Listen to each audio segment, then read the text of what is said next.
Orang yang mengalami insecurity itu kalau terus-menerus begitu, yang jelas dia cemas, pesimis, dan tidak bahagia. Karena terhadap dirinya sendiri saja dia tidak nyaman. Dia tidak merasa puas. Akhirnya apa? Dia serba pesimis dan tidak bahagia. Merasa rendah, tidak percaya diri, putus asa, depresi, kesepian, merasa tak berharga. Dalam situasi yang parah, bahkan ada yang, wah, apa sih gunanya aku hadir ke dunia ini? Apa arti keberadaanku? Bahkan ada yang sampai ingin mengakhiri hidupnya. Makanya tadi saya bilang, yuk kita bareng-bareng untuk lingkungan kita, untuk sekeliling kita, saling membantu untuk menegaskan diri kita bahwa kita ini manusia-manusia yang sama-sama berharga. Kalau hari ini kan banyak itu pertarungan saling menjatuhkan, saling merendahkan.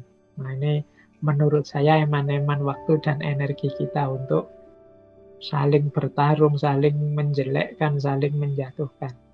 Akan lebih kondusif, nyaman, enak hidup ini kalau kita saling mendukung, saling menguatkan, saling menumbuhkan rasa percaya diri bahwa kita mampu, kita bisa.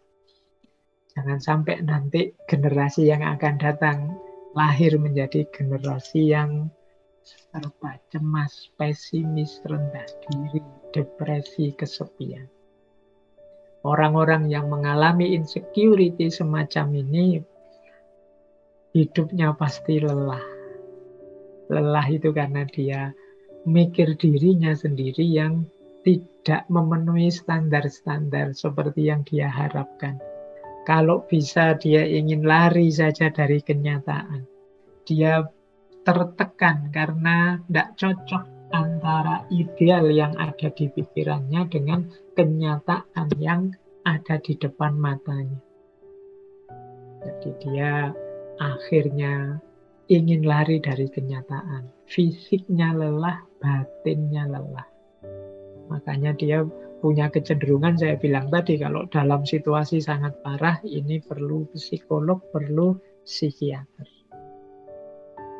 Hari ini banyak hal yang membuat kita jatuh pada insecurity. Mari kita bareng-bareng untuk menyembuhkan rasa minder, rasa tidak percaya diri ini.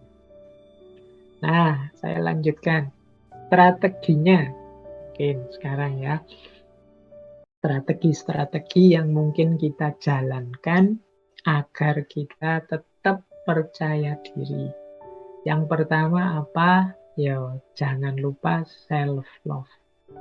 Kita cintai anugerah Allah pada diri kita. Yang pasti istimewa, pasti luar biasa. Dalam diri kita tersimpan aneka macam potensi. Hanya saja kita tidak pernah menengoknya. Kita selalu sibuk melihat cacatnya diri kita. Kita selalu sibuk melihat kurangnya diri kita. Kita bahkan tidak hanya diri kita itu senangnya melihat yang kurang dan yang jelek, yang cacat, baik dalam diri kita, diri orang lain, lingkungan kita. Akhirnya kita hidupnya jadi murung, hidupnya jadi tidak ceria. Maka yuk kita hidup dengan gembira. Kita sadari bahwa seperti apapun situasi, masih banyak hal yang patut kita syukuri, patut kita gembirai. Itu strategi yang pertama. Strategi yang kedua, tidak usah terlalu aktif membanding-bandingkan diri kita dengan orang lain. Jadi tidak apple to apple. Semua orang itu punya keunikannya masing-masing. Kalau kita bandingkan kita dengan orang lain, misalnya, wah orang lain kok sukses sementara aku enggak. Ya mungkin suksesnya dia tidak semata-mata karena dia bakat sukses atau dia beruntung sukses. Dia sudah melakukan usaha, sementara kita hanya mengeluh saja. Kalau kita melakukan usaha sekeras dia, mungkin kita sesukses dia, bahkan lebih sukses dari dia.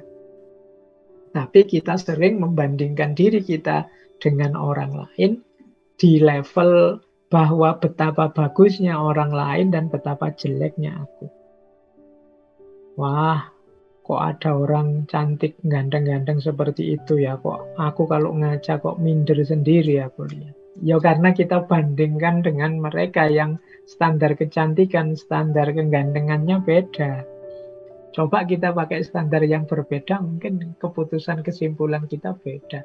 Tentang kekayaan juga begitu, tentang jabatan pangkat juga begitu. Kita sukanya membandingkan dengan orang lain. Maka untuk biar kita tidak jatuh pada insecurity, yuk mari latihan untuk tidak membanding-bandingkan diri kita dengan orang lain terus-menerus.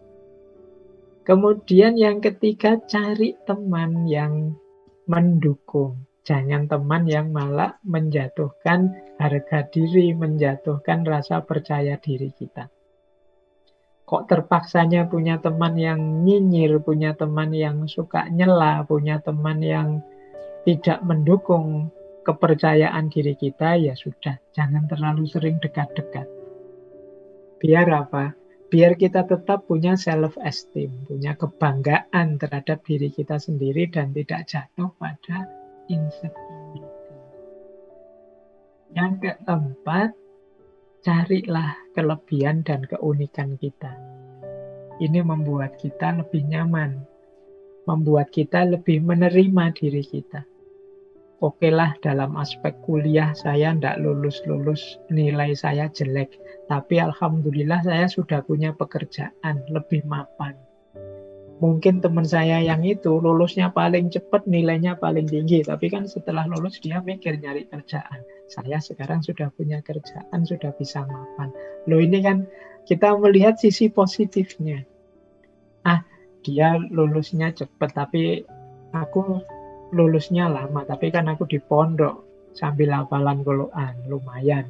Aku lulusnya agak telat, tapi kan ada bonus, aku sambil hafal Quran. Nah, banyak kok. Coba kita cari, apa sih keistimewaan, kelebihan kita yang tidak dimiliki orang lain. Yo, aku ini miskin, tapi kan aku ini punya daya tahan, punya kesabaran yang lumayan. Miskin begini aku masih bisa gembira. Daripada yang uangnya banyak, kadang sumpek malahan. Kena masalah masing-masing. Nah, kegembiraan ini harus kita syukuri. Nah, ini yang harus kita banyak temukan dari diri kita. Biar tidak isinya mengeluh saja. Kalau kita sudah bisa menemukan kelebihan, keunikan, saatnya kemudian untuk kita bersyukur. Jadi mari kita syukuri. Orang yang bersyukur itu orang yang bahagia. Orang insecure itu sulit bersyukur karena dia melihat kurangnya dirinya, kesulitannya dirinya saja. Ya kalau orang merasa kurang, merasa sulit, bagaimana dia bisa bersyukur? Tidak mungkin nanti jatuh pada la in syakartum la azidannakum. Tidak mungkin ditambah oleh Allah, wong ya dia sulit bersyukur. Nah, ya seperti pertemuan sebelumnya, para filosof pun ya rame membahas tentang insecurity ini. Banyak yang mendalam membahas tentang insecure. Misalnya Epictetus. Epictetus ini filosof Stoa. Kata Epictetus, we suffer more in imagination than we do in reality. Kata Epictetus, kita itu lebih banyak tersakiti oleh imajinasi-imajinasi kita dibandingkan dalam kenyataannya. Jadi rasa tidak percaya diri tadi, rasa yang membuat kita tersakiti, membuat kita kecewa, membuat kita tidak nyaman, tidak aman dengan diri kita sendiri. Kalau pakai pikirannya Epictetus itu ya karena kita itu termakan oleh imajinasi kita sendiri.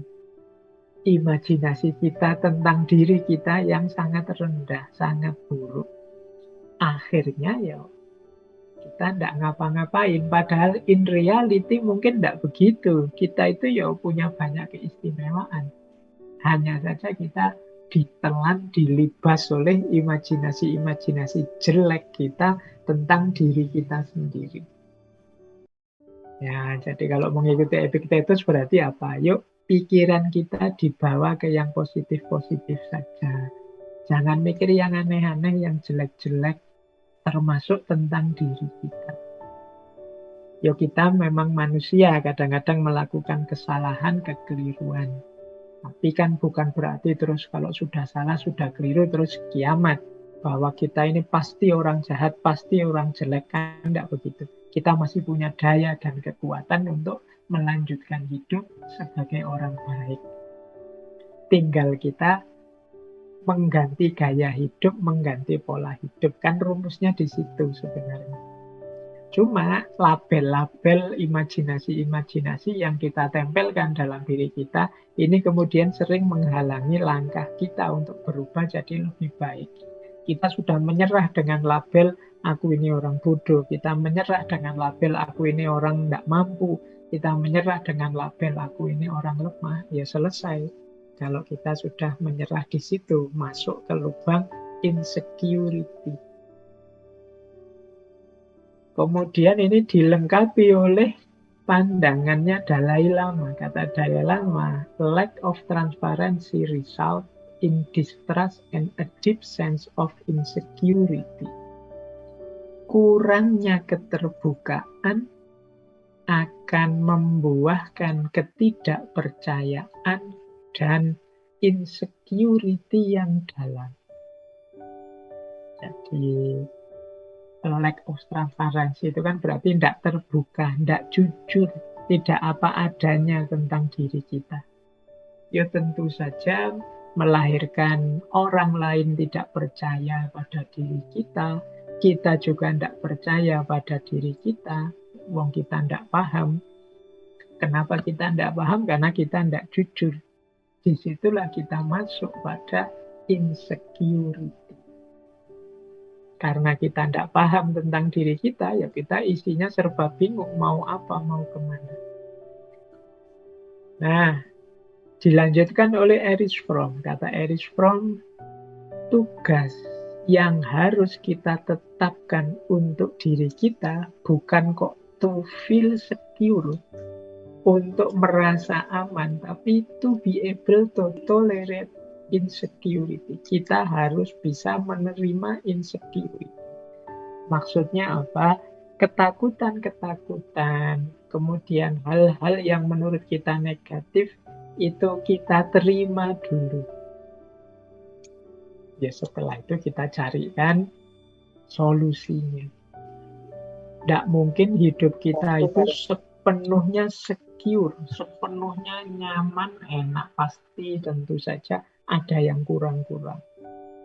Ya kita terima dulu yang kurang-kurang ini, nanti pada saatnya kita tingkatkan, kita keluar dari zona nyaman kita untuk hidup secara lebih baik. Nah, dipungkasi oleh Osho, kata Osho, kuncinya kita lepas dari insecurity adalah expectation, harapan. Jadi manusia, jangan sampai kita kehilangan harapan. Mengapa sih orang insecure tadi terus tidak mau ngapa-ngapain lagi, menyerah dengan dirinya? Itu karena dia putus harapan. Karena dia sudah sangat kecewa dengan dirinya, akhirnya putus harapannya. Dia tidak ingin apa-apa lagi sehubungan dengan dirinya. Dia tidak percaya dirinya bisa mencapai sesuatu. Jadi orang insecure itu bahkan berharap saja dia tidak berani. Dia merasa tidak mampu. Padahal kuncinya, kata Osho, kita keluar dari zona insecurity itu, kita menghidupkan harapan-harapan. Jadi hidup di tengah harapan. Nah ini filosofi ya. Next time mungkin tokoh-tokoh ini kita ulas masing-masing per sesi. Kita belum bahas Epictetus, kita belum bahas Dalai Lama atau Osho. Nanti kita perdalam gagasan beliau-beliau ini di satu sesi khusus entah kapan.